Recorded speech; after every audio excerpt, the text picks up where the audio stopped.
Salamullahi alaikum wa rahmatuhu wa barakatuhu. This is Radwa Ali with you. Today, inshallah, we're going to continue the story of the Prophet Muhammad sallallahu alayhi wa sallam.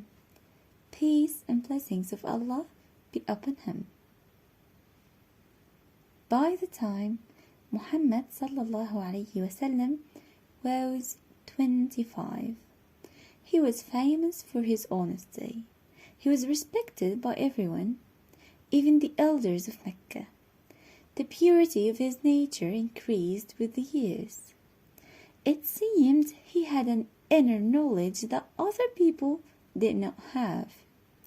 He believed in one God, creator of the world, and he worshipped him with all his heart and with all his soul. Muhammad sallallahu alayhi wa sallam was the finest of his people, the most kind, truthful, and reliable person in Mecca. He was known among Quraysh as the trustworthy, Al-Amin, because of the good qualities Allah had given him. He spent many quiet hours in a cave in Mount Hira, not far from Mecca. He was thinking about Allah. And among Quraysh was a respected and wealthy woman named Khadija. She was involved in trade and on hearing of Muhammad's reputation, sent for him and asked him to take her goods and trade with them in Syria. Muhammad sallallahu alayhi wasallam agreed and left for Syria with one of Khadija's caravans. With him went her slave, Maysara, and they spent a great deal of time talking together. Maysara soon came to admire Muhammad sallallahu alayhi wasallam. He thought he was quite different from all other men of Quraysh. And then two unusual events took place during this journey which puzzled Maysara very much. The first happened when they stopped to rest near the lonely home of a monk. Muhammad sallallahu alayhi wasallam sat under a tree while Maysara was busy with some work. The monk came up to Maysara and asked, "Who is this man resting under the tree?" So Maysara said, "One of Quraysh, the people who guard the Kaaba." So the monk said, "No one but a prophet is sitting beneath this tree." And the second event occurred on the same journey, but back to Mecca. It happened at noon, when the sun is at its hottest. Maysara was riding behind Muhammad sallallahu alayhi wasallam, and as the sun grew hotter, he saw two angels appear above Muhammad sallallahu alayhi wasallam and shield him from the sun's harmful rays. The trading, it was very successful, and Muhammad sallallahu alayhi wasallam made more profit for Khadija than she had ever received before.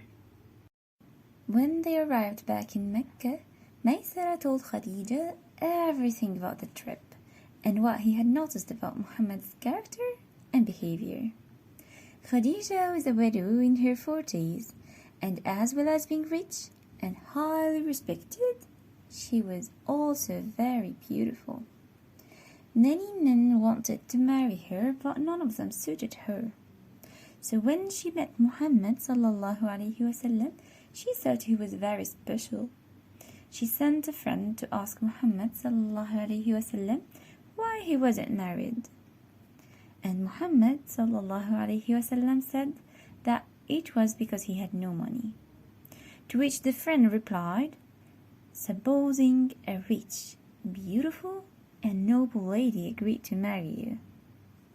Muhammad sallallahu alayhi wasallam wanted to know who that could be. The friend told him it was Khadija. Muhammad sallallahu alayhi wasallam was very happy because he greatly respected Khadija. So he went with his uncles Abu Talib and Hamza to Khadija's uncle and asked his permission to marry her. The uncle gave his permission, And soon after, Muhammad sallallahu alayhi wasallam and Khadija were married. Their marriage was a joyful one, and Muhammad sallallahu alayhi wasallam and Khadija were well suited. Their life together, however, wasn't without some sadness. They were blessed with 6 children, 2 sons and 4 daughters. Sadly, their firstborn, a son called Qasim, died shortly before his 2nd birthday. And their last child, also a son, only lived for a short time. Happily, their 4 daughters, Zainab, Ruqayya, Kulthum, and Fatima, all survived. For a few years, Muhammad sallallahu alayhi wasallam lived a calm and quiet life as a merchant in Mecca. His wisdom benefited many people, and one such time was when Quraysh decided to rebuild the Kaaba. It was a difficult decision for them because they had to knock it down before rebuilding it.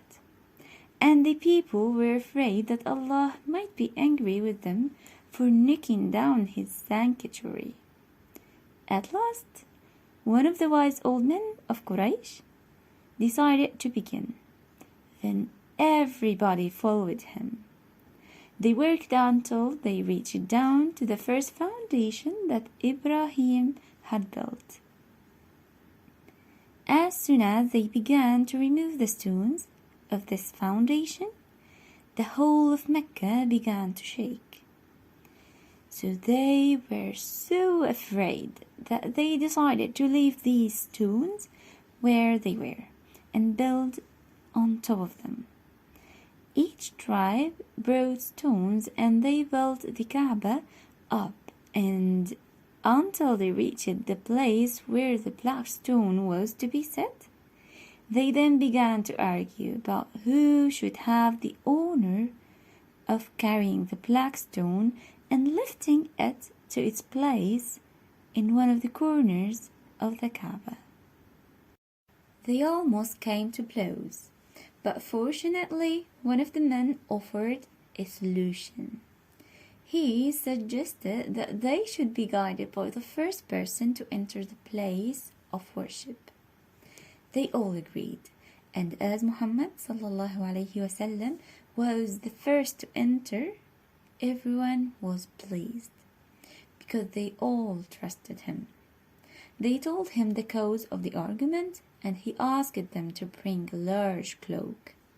They did as he asked, and after spreading the cloak on the ground, he placed the black stone in the center of it. Then he asked a man from each tribe to hold one edge of the cloak and together to raise it to the highest where the stone should be seen. When this was done, he took the stone off the cloak and put it into place himself. This story shows how all Quraysh respected and trusted Muhammad, peace and blessings of Allah be upon him, and how, by his wisdom and good sense, he was able to keep the peace. This was all for today, and inshallah we're going to continue the story of the Prophet Muhammad sallallahu alaihi wasallam from next time, from the coming of the Archangel of Jibreel alayhi salam. See you inshallah next time. Assalamu alaikum wa rahmatullahi wa barakatuh.